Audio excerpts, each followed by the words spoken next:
तो hi guys नै दिनै मोनसे भिडिअ हगारलायबाय बार गोदाव सोरावनो नै इयाव आङो नै गय जावैनो नागिरदों आरोना गय ओमफ्राय नै बिथिं आं इदिनो जावैखांजोब्बाय आरोना बेनिफ्राय ओइजों बैसिम जावैखांबाय माने आं ओइसिम ओमफ्राय दा इ दंबावो आरोना जावैनो इ दंबावो ओरै जावैखांबाय एसे ओमफ्राय नैथिं दा जावैनोसै आरोना इखौ ओमफ्राय बेखौ जावैखांनानै बास जाबाय जोब्बाय आरोना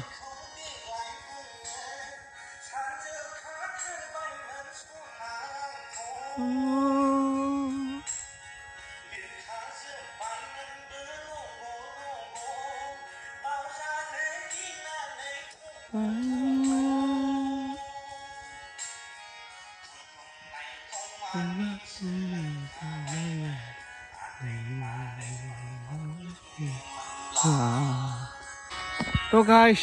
हारसिंनो गोदाव सोरावनो आरोना इदिनो थाबाय थानांगौ चेनेला गोदान साबस्क्राइब खालामबा जाबाय नोंथांमोना आंनि चेनेलाव गोदान साबस्क्राइब खालामना हो लाजि नाङा गिनाङा जेखौबो गिनाङा गावसिबना हो थुसिबना हो साबस्क्राइब प्लिज ब्र दानैसो जावना दोनखानोसै एसेनो 20-30 हाजारसो मोननो हागौ ना फैगोन बोसोर बै बोसोरथामसोनि उनाव मानो होनबा गय फुलियाथ' बोसोरथामल'सो फानजाखायोना बोसोरथामसो नेनानै बिदिनो 20-40-50 हाजारसो मोननांगोन ना माने 15 केजिसो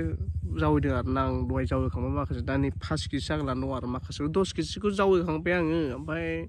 दायो 5 केजिसो दंबावो बेखौ दा माबानोसै आरोना आं ओमफ्राय लासैनो फैसा मोनगोन ना ओंखायनो